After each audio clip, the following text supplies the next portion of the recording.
Hello and welcome. The Purdue Institute for the Study of the Iranian World welcomes you to another episode of our podcast, Legacies of Ancient Persia. Join us as we further explore the many legacies of ancient Persia and its relevance to global patrimony.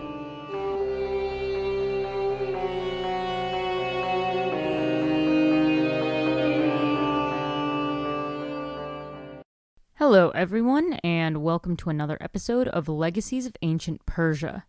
This week, our guest is Dr. Elizabeth Carter, a professor emerita of Iranian archaeology at UCLA.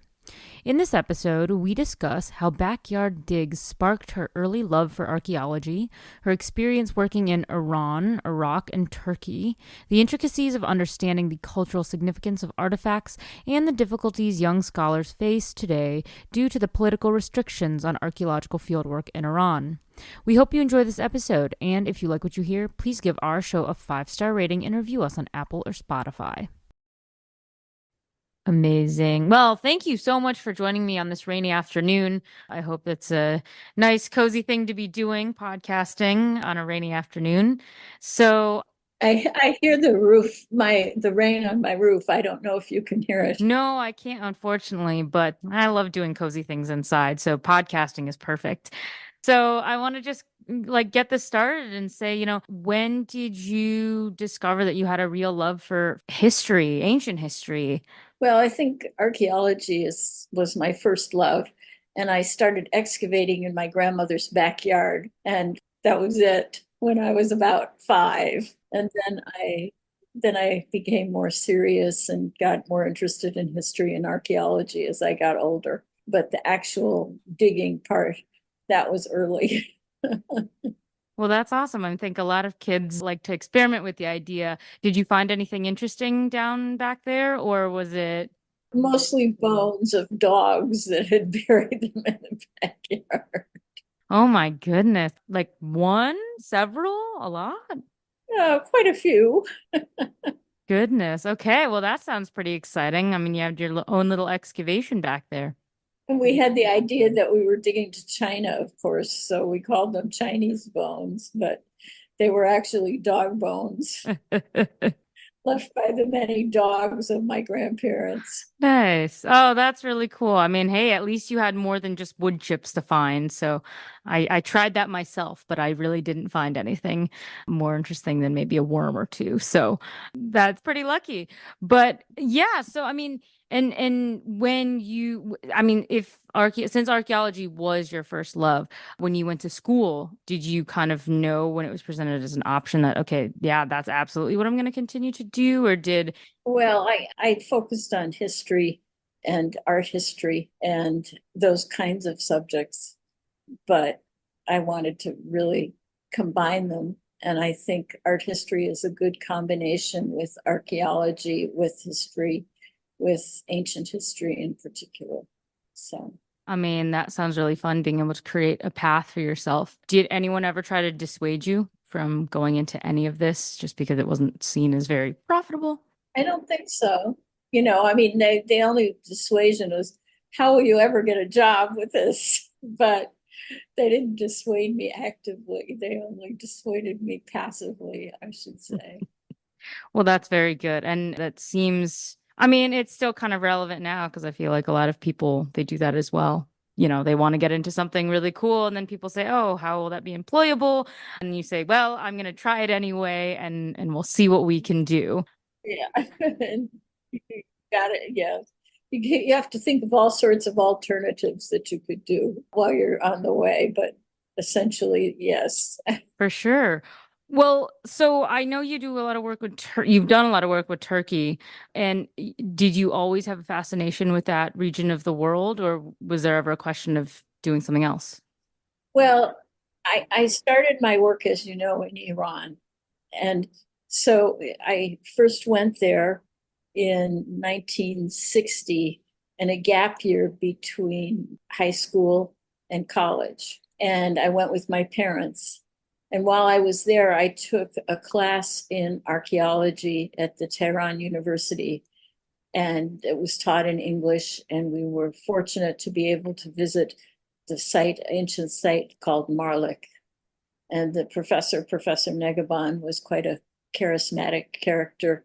And that focused my interest on Iran when I went back to college. And I mean, what was that like going to like Iran back then? I can't even imagine.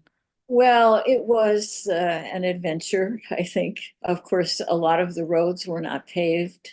We drove there, and it was still, I guess, it was sort of beginning to be more modern, but it was still somewhat sort of out of the international loop.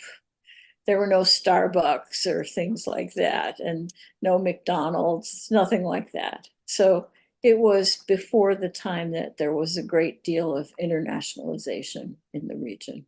Those earlier excavations, I mean, was it hard to get on them? Was it? I just visited that. And my first real excavation in Iran was with my professors at the University of Chicago, Pierre Delugas and Helen Cantor. But while I was a student, I did archaeology locally in Illinois around Chicago and, picked up flints and did surveys and did some excavation in the area to get experience and practice. Yeah. I mean, I grew up around Chicago, so I would probably be familiar with the places that you went. Well, so in those days, the area west of the city was not very well developed. And so there were still beyond Glen Ellen, there was nothing developed at that point. And so we did a lot of work out in the western suburbs it was prior to their building lots of new housing out there. And did you ever take trips like further south? Because I know Cahokia is around and other sites. I did. Yes, my mother was from Murfreesboro, Illinois, which is just near Cahokia. So I did go to St. Louis and to Collinsville to the sites there and Cahokia as well. Yes. Okay. Oh, that's awesome. That's awesome. Yeah, I mean, okay, so you got to visit sites in Iran and then you were able to pursue art history and archaeology and this wonderful mix. That sounds kind of like a dream. But I mean, as a young person here today who tried to do it all, I couldn't because there was a lot there. And unfortunately, I think it's kind of frustrating for other young folks because they also can't do it all as well either. Well, it's frustrating today for young folks because travel in that area has become quite dangerous and quite impossible in lots of ways because of the political situations and especially Iran. I mean, it's not easy to go there. It hasn't been for a while, so I don't know how you do it actually. Well, I think one of the main things I really wanted to ask you though was, I mean, since you got to go and you saw how beneficial it was to be able to go and see and experience, how much does it hurt young scholars to not be able to go to that part and kind of see the sites? I think it's difficult for them. I don't exactly know how, there are places, a lot of our students go to Israel, for example, some go to Greece, some go to different parts of Turkey, and some go to Egypt. So we do have people that go to the Middle East, but it's increasingly dangerous and difficult. Yeah. That's just the reality of the way things are, but yeah, quite unfortunate. I kind of wanted to ask, having been over there, worked over there, what was probably, I don't know, your favorite thing or one of the coolest things that you either saw or experienced over there? Well, in terms of archaeological finds, I think it was probably the discovery of the great statue of Darius the Great in Susa in, I guess it was maybe 96, something like that. And that statue is, I'm sure, and maybe you've seen pictures of it. It's unfortunately headless, but it does have inscriptions in Old Persian, Babylonian, Elamite, and Egyptian. And it now is in the front of the National Museum in Tehran. So it's a very important kind of discovery. And I was there when they made it. So I think that was the most exciting thing I've seen found. Oh, I mean, I probably, if I think back or open a textbook, it's probably in there somewhere. I just don't remember it, unfortunately, off the top of my mind. But I think that speaks to the larger problem of not really having Iranian studies covered in schools these days, which is kind of sad. You do have to go to a sort of specialized program to be able to take classes in it. Where'd you do your studies? I got my undergrad at the University of Missouri. So at the University of Missouri, they have a classical archaeological tradition, but I don't know, and sort of a little bit of a Mediterranean archaeology tradition, but I don't know about Near East. No, unfortunately, we were a big school, but just due to most, I think, budgeting concerns and just availability of experts, we didn't have anything in Near Eastern archaeology or history for that matter.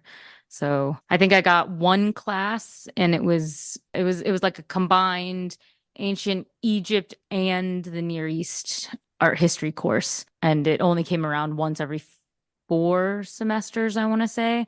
So really not often, and it just depended on who could teach it, really. So, I mean that is quite a barrier. I mean, funding is definitely the biggest barrier, but I mean, I don't know, from your perspective as someone who was able to go in and do a lot of the things that the rest of us weren't, are there any barriers that I'm not thinking of?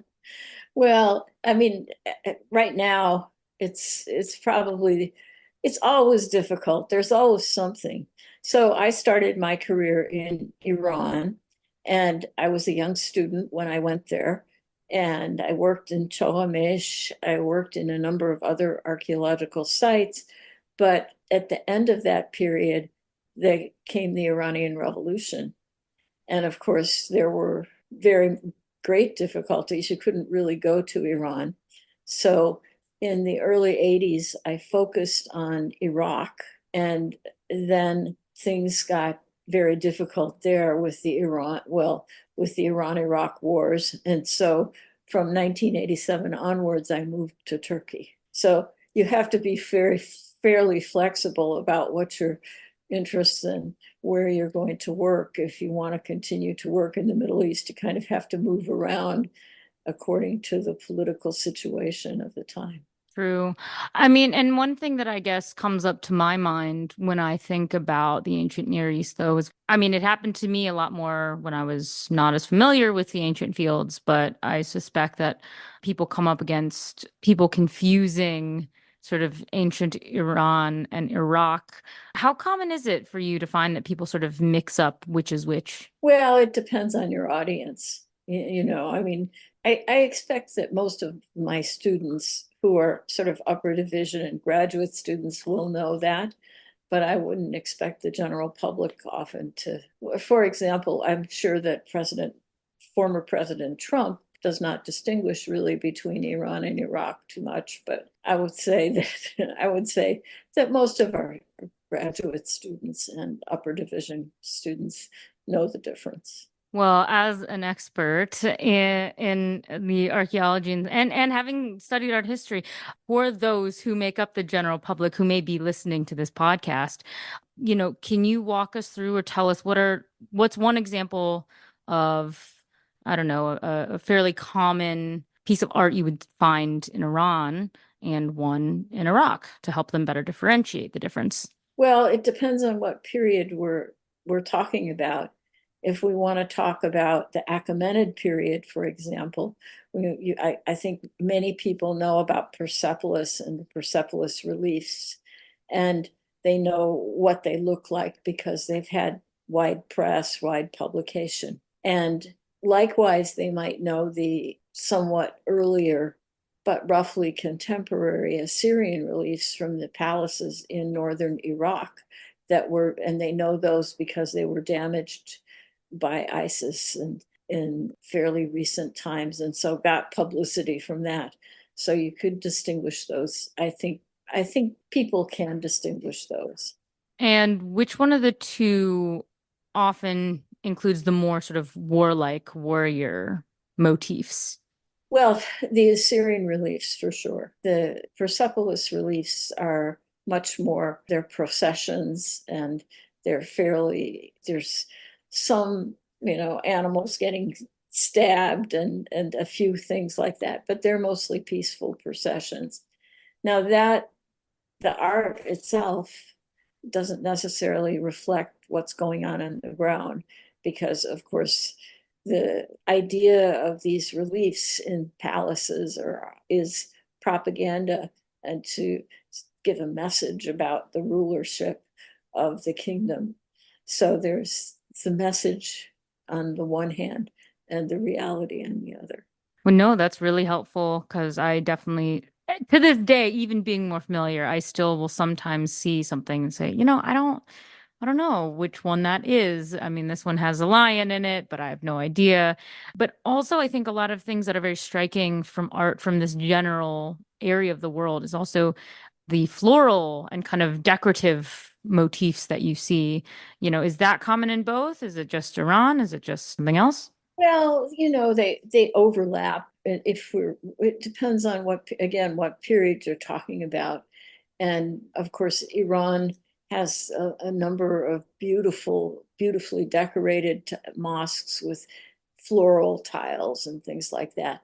And Iraq has some, but maybe not as widespread or well preserved. But they both stem from the same kind of tradition. Awesome. Yeah. I definitely need to go brush up on my art history for both ancient Iran and Iraq and the different time periods. But I hope that this is going to stick with me and our audience as well as a helpful key to understanding and seeing the differences. So obviously you started here and then you said you moved to Turkey. Can you tell us a bit what you ended up working on once you moved over to Turkey? So in Turkey, I started out working in the area of the border between Syria and southern Turkey at a site called Oylumhuyuk. And that site is really right on the Syrian-Turkish border near the town of Kilis. And I was working mostly in the late early Bronze Age there. And then the director of the project became the director of antiquities, and I had to move to another site because he no longer wanted to continue excavating at that particular site. He didn't have the time.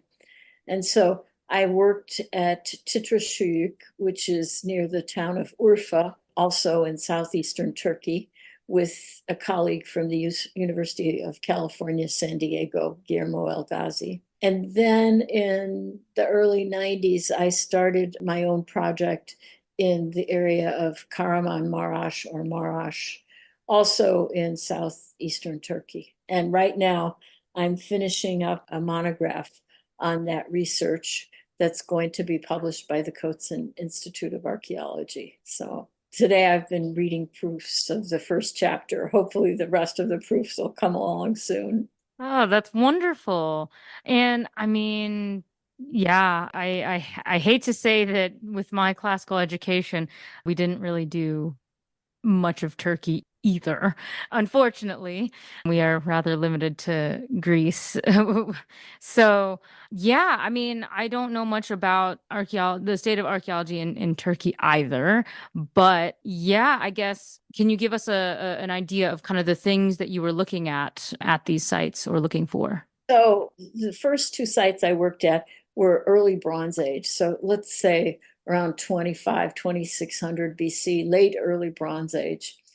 And then in the project that I began in Kahramanmaraş, it was a regional survey of an area south of the modern city. So sort of towards the Syrian frontier.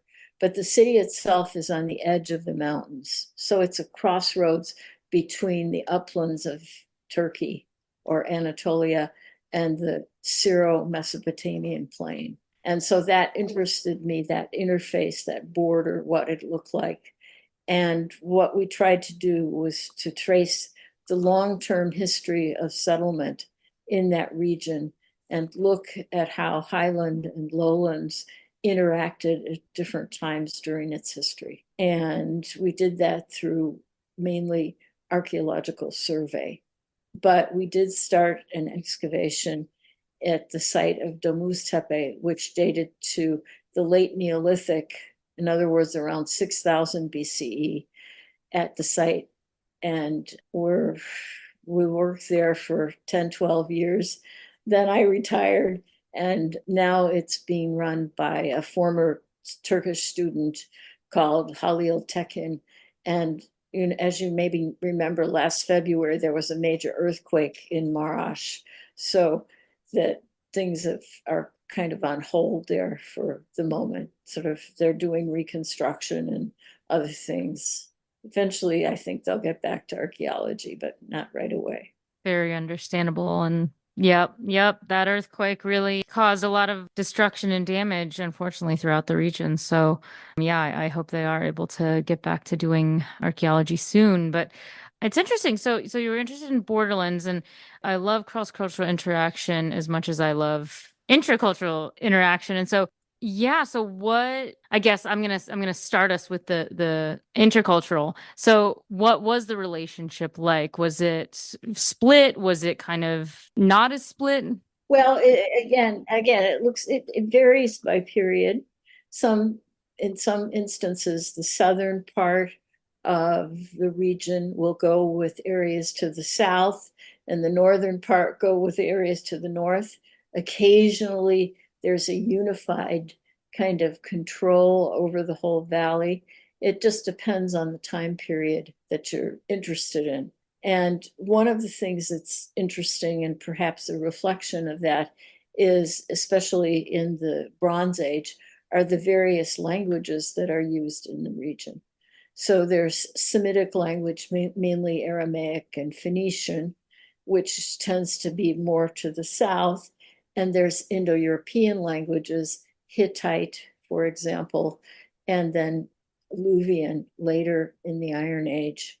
So there's a mixture of linguistic backgrounds in the region that reflect that borderlands kind of dimension of the area. I mean, it's incredible how many different languages are there just to try to see what's going on at one site. And so, how well versed do you have to be in all of these languages? Do you have to know all of them? Do you need to know just some of them, the main ones?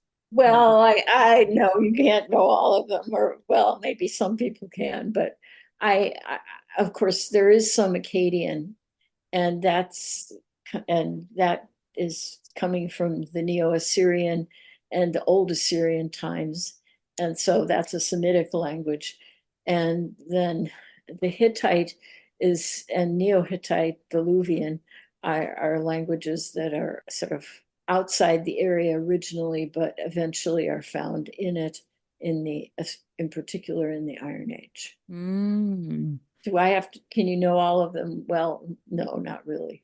I mean, if you wanted to go and pick up and keep studying the sites though, so what languages would be the most important that you would recommend for someone who wants to go study that? Depends on the period. If you want to study Islamic archaeology, for example, you didn't need to know Arabic as well as Ottoman Turkish. You'd have to learn those two. If you wanted to study the Iron Age further, you'd have to study Luvian and probably Aramaic and Phoenician. And if you're in the earlier periods, that's where we have some references from the in Akkadian to the region. And how important or not, I guess, would you say it is to learn a modern language so you can go excavate in the modern country? Well, I did take Turkish at UCLA, and one of my sabbaticals when I started to work in Turkey, I took I think 2 quarters of Turkish, and it served me well. I think it's important to make an effort to try to speak to people. It's not that you ever get that good, maybe, but at least you've made a bit of an effort. I think it's important to say because I know that a lot of people I've had conversations with over the last few years, and I sort of disagreed when I said I wanted to go to Greece and I wanted to learn modern Greek. A lot of people sort of just asked me why and said, stick with your ancient languages. So, Well, it's good to learn some modern Greek. And it's in Greece, it's not maybe quite as necessary because they speak English widely and they sort of, but in Turkey, that's not the case. Especially with the administrators in the museum, in the local museums. understandable. And I mean, and having been to Iran yourself, obviously no one now is going, so it's not really important. But back when you were working there, I mean, did you I did take Persian. I took 3 years of Persian, actually. So I could speak it quite well. And when I was there and was kind of the interpreter for my project that I was working on as a student. And toward the end of my time there, when the revolution came, I was able to read the newspaper, things like that. But then for many years, I didn't go back and I didn't speak. So I kind of lost the habit of it. But I did study it, yes. And I studied some Arabic when I worked in Iraq. I had a tutor, a local tutor, who was a graduate student in anthropology from Iraq. And he would come to my office and we had a book and I would work with him speaking. And we had a tape that he made for me and we worked on it. Oh, that's fabulous. I mean, I love hearing when scholars make some kind of effort to learn the language for the place that they would be going to. And in your opinion, I mean, let's just say the situation in with Iran changed in the next, I don't know, 10 years. You know, I know the world has changed a lot and more people speak English, but how important is it or would it be to be able to speak the modern language if people were going to be able to go study over there? I think it's very important, actually. Yeah. But in 10 years, I won't be going back to Iran. I'll be too old. Okay. No. No, it's okay. No, it's maybe you don't have to go work yourself, but I'm sure, if things change, I think it'd be nice just to be able to go at least for a little vacation, right? Yeah, for a vacation, I could do. Exactly. Give you a good chance to, pop out the rusty foreign language skills and practice them. Well, there are many wonderful sights to see in Iran, and it's a good vacation country, actually. Well, then I want to ask you kind of a fun question. If you were going to recommend to a tourist the top 3 sites you think they should see, where should they go? Should Iran suddenly become open and we could all go there? Well, I think number one is Persepolis near Shiraz, and maybe number two is Isfahan. And I don't know, number three, maybe Kerman or Yazd. Those are the high points, I think. But there are many other places. And of course, Susa and Chalazambil, which are where I worked, and the southwest and the northwest in Azerbaijan. There's Hassanlu, there's Meshed, there's many places and lots to see. I think if we had the chance to go, a lot of people would want to focus kind of on the historical capitals where Alexander the Great went, where some of these big battles happened. But yeah, in your opinion, like what are the charms of like the smaller places that don't have this illustrious history behind them that would make people want to rush there that we shouldn't miss? Well, I'll give you an example. There's a wonderful garden near the city of Kashan called Bagifin. And it's a very lovely town and it's worth a visit. And it's not as well known as Persepolis or Shiraz or the gardens of Shiraz or the gardens of Kerman. I'm trying to think. Are there any mysteries left that we like? Are there any big sites that we would love to discover? Oh, many. There are many big sites that have not been touched that clearly have information, historical information of the greatest importance. That there's no question about that. I just got something today in my email from a group that's working in the area of Jiroft, and they've just found for the first time some well-dated Iron Age material that we hadn't known about before. So there's lots of stuff still to be discovered. Well, we won't run out. I highly doubt that, which is a good thing.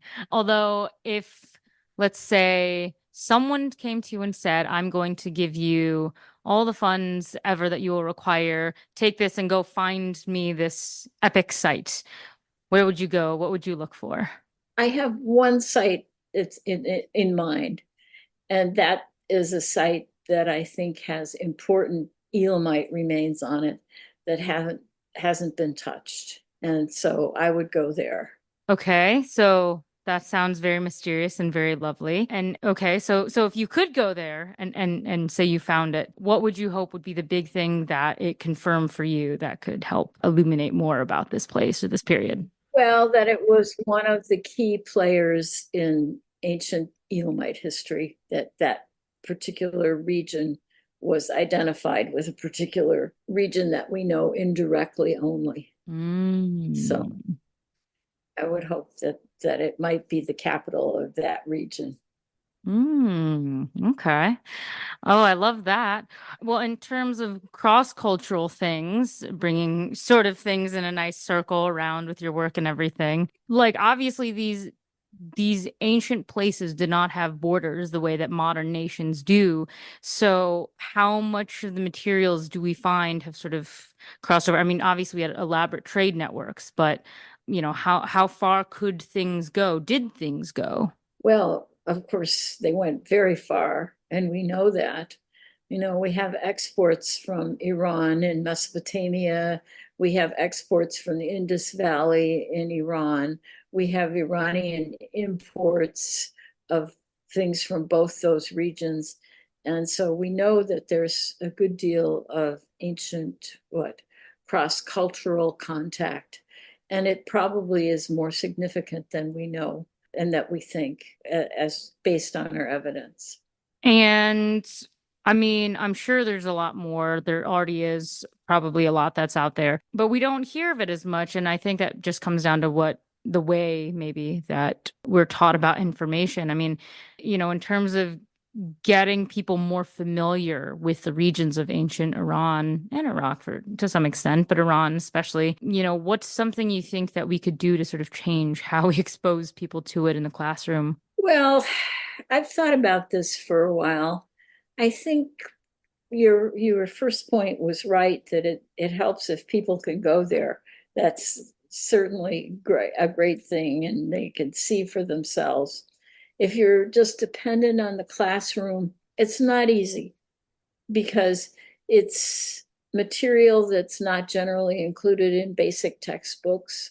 And so it's a question of pulling together different kinds of information from various sources. For example, from an excavation report, from a catalog of an exhibit, those kinds of things from an encyclopedia, all of those things have to be brought together to familiarize yourself with the archaeology of Iran. I mean, changing things in the classroom is hard. Is there anything that, outside entities who are not professors, teachers can do to sort of help this issue along? Well, I guess there have been some attempts. For example, I think there's an Iranian group that's made like a film on Persepolis that I've used, and it's quite a good film. And they've done some 3D, they've done some computer aided reconstructions and things like that. So there are some tools that we have that can be incorporated into classroom use, yes, like that. But we could use more. And obviously, museums do great work in introducing general public members to sites and places and objects. But, they obviously still are limited in certain ways. But I mean, yeah, do you think museums could do more? Well, the Metropolitan Museum, for example, did a great catalog on Susa, and that's very useful because it's a major site in Iran, and its scattered publications are not not brought together. But in the museum catalog, they were synthesized and brought together and made more accessible for the general public. Likewise, one of the German museums did an exhibit on Iran that focused on latest finds and discoveries. And unfortunately, it's in German, but even the English things that were written in English first were translated to German. So but nonetheless, the visuals are good, and those kinds of things are very useful. And what about work produced by, current students of Iranian studies or outside history lovers? I mean, I know it's not really a popular thing so far with academia to use, like historian YouTube channels and other sort of content made just by individuals. But, do you think this could be valuable? And could there be a way to sort of put these into classrooms or? you know, a lot, there's so much that's unedited and uncontrolled that the potential for information is equal to the potential for misinformation. So I'm not so, yes, YouTube has some lectures, some good lectures, like the Portavoo lectures. You can listen to those on YouTube if you want to. But to find those, you have to, sort of have a filter already, because there are other lectures that are just completely not grounded in true research.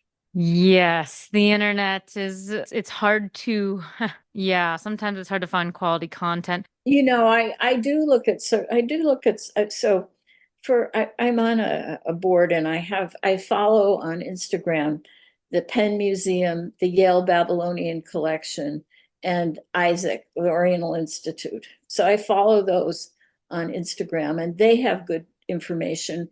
And I always tell my students to look at those. The British Museum has good information.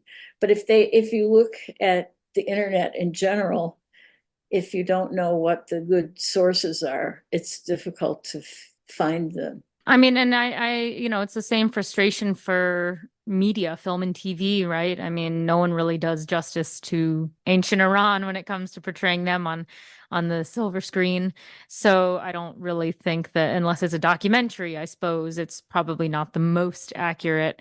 But so in light of like these struggles, I'm wondering, what we do have is we have conferences, obviously for just the field of Iranian studies. We have conferences where they like interdisciplinary approaches, but a lot of the things written and published at conferences aren't very friendly for a general audience. Is there a way to make these a little more audience friendly? I mean, I don't want to like revamp how we do conferences because they do serve a great academic purpose, but just as someone who, there's a lot of great conferences out there, there's things that I probably wouldn't read just because I don't think I'd understand it. No, it's hard to say, because the audiences are different. So if you're looking for things on the ancient world that are accessible, I would look at the Instagram sites of the main museums. That gives you that they know how to make it palatable for, I think, but sort of stay within the parameters of correctness. So you can go on, for example, on the British Museum site and type in Iran and get all sorts of things that they have and information, and most of it's pretty good.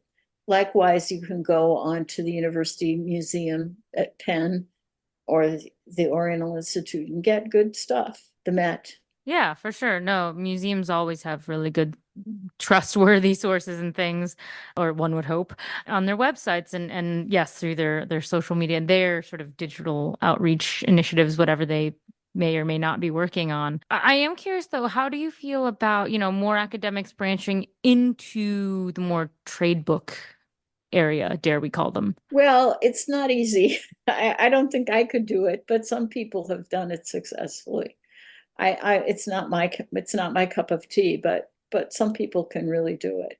And just for those who may not be super aware of kind of the difference and why some academics choose to write trade books and why some don't, what do you see are the I don't know, pros and cons, shall we call them, of doing a trade book versus a normal scholarly publication? What makes them different? And why do we have to assume that the audiences must be different? I think the biggest difference is that the scholarly books are based on original research. You go out, you find an area, you do archaeological survey, you do archaeological investigation, you collect everything. It's data centered. Whereas a trade book is centered on maybe a theme. Well, a good example is our chair, Kara Cooney. She has a book on, the Egyptian women queens or something like that. But it's not something that's data driven as much as idea driven. Yeah, I can see definitely pros and cons for both approaches. So, well, it depends on what you're interested in and what you want to do. That's true. That's true. I don't know. Yeah, I think it'd be fun just because there's just a lack of generally accessible things for Iranian studies. I think it'd be fun to see someone. Yeah, well, I think that's true. There's a lot more for Egypt than there are than there is for Iranian studies. That's true. I think it would be quite fun to see what a scholar could do to try to popularize some aspect of Iranian history and put it in a trade book, just to give us something different, because there are, as you mentioned, a ton of scholarly publications, but again, they're kind of restricted audience wise, which kind of contributes to the fact that those of us who don't have the time or ability to wade through some of the denser things could still enjoy and learn more, because it's such a fascinating area of the world, let's say, and there are many great different time periods you can go through and study, and notable figures that I'm sure some of them are understudied out there. I'm sure ancient Iranian history is not just the Dariuses and Xerxeses and the like. But yeah, I don't know. There's a lot of different ways that we could go about fixing a lot of these issues. But I mean, I don't know. It's a good one. It's a good problem to think about, and I'm very curious to see what the future of Iranian studies, the people who are studying now will do to expand. So I guess before we kind of process to our last couple of questions, I think I would like to just ask you, all right, if you could be put in charge of some cool, fun, popular project and you want to shed light on someone really, really cool, who would you pick and why? I think somebody who deals in early history and proto-history, the individual is less important than the actual larger picture. So I don't think I could come up with an individual because I don't have information like that. That's not what our excavations produce. It's a different kind of study and different kind of data that we deal with. So we don't have stars. We just have the larger sort of populace, and the changes in that population and how they make their worlds. Those are the interesting things for us. We don't have Alexander the Great. We don't have great kings, and we don't have important priests, things like that. We don't know their names. Well, not everyone can do the same thing, so I do find it refreshing when I talk to someone who's like, "No, it's okay. I do the big picture stuff. There's a lot more out here, so it's not all just about Darius." So it's good to know that there are people out there who are not just looking at the sort of cult of personality of the one powerful ruler at any specific time. So. Interested in learning more about the wonders of ancient Persia? Visit the UCLA Archaeological Gazetteer of Iran. The Gazetteer digitally preserves famous locations, World Heritage sites, and lesser-known areas from all time periods of ancient Iranian history. You can explore using the interactive map, or visit the encyclopedic catalog for updates to the ever-growing list of archaeological sites. Visit www.irangazetteer.ucla.edu and learn more about what the Archaeological Gazetteer of Iran has to offer.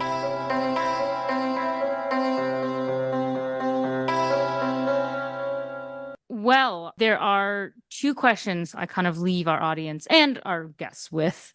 And the first of these questions, and you can answer this however you'd like, is what do you think is the greatest legacy left to us from ancient Persia?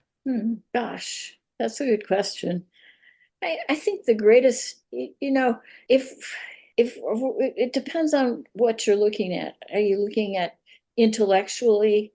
Obviously Persian poetry is one of the key things, but from the point of view of archaeology and art history, let's say, I would say that probably the buildings of Isfahan and the medieval buildings of Isfahan are certainly a fabulous legacy from ancient Iran, from the time period of the Achaemenids, Persepolis, obviously. It's hard to pick one particular thing that stands out above everything else.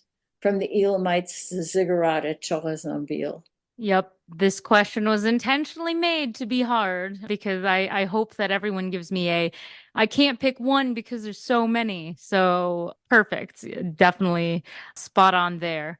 And so the second question that I ask is, what do you think would be the best legacy that we ourselves can leave for future students of Iranian studies? Well, I guess we have to leave our publications and hope that they make an impact and lead them to further discoveries.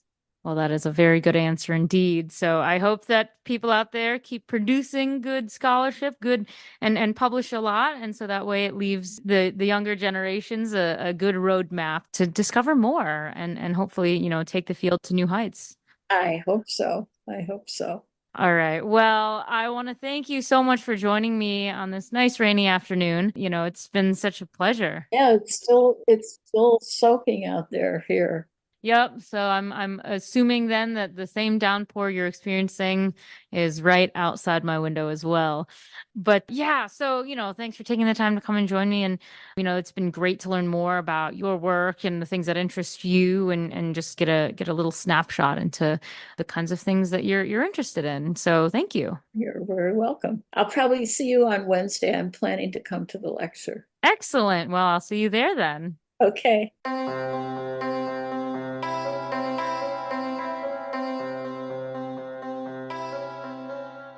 Legacies of Ancient Persia is a Portavood podcast production, hosted and edited by Lexi Henning, with select episodes co-hosted by Marissa Stevens. Cover art provided by Hadley Leesman and original music by Brent Arhart. Established in 2017 as the premier research center for the study of ancient Iran, the mission of the Portavood Institute for the Study of the Iranian World is to engage in transformative research on all aspects of Iranian antiquity, including its reception in the medieval and modern periods, by expanding on the traditional domains of old Iranian studies and promoting cross-cultural and interdisciplinary scholarship. Thanks for listening to our show. It's available to stream on Apple, Spotify, or wherever you get your podcasts. Don't forget to follow us on social media at Portavood Institute and at Portavood UCLA, or visit our website portavood.ucla.edu. If you enjoyed today's episode, please give us a 5-star rating and review us. For podcast inquiries or questions about the Portavood Institute, please email us at portavoodpodcastproduction@gmail.com. We'll see you next time as we continue our deep dive into the legacies of ancient Persia.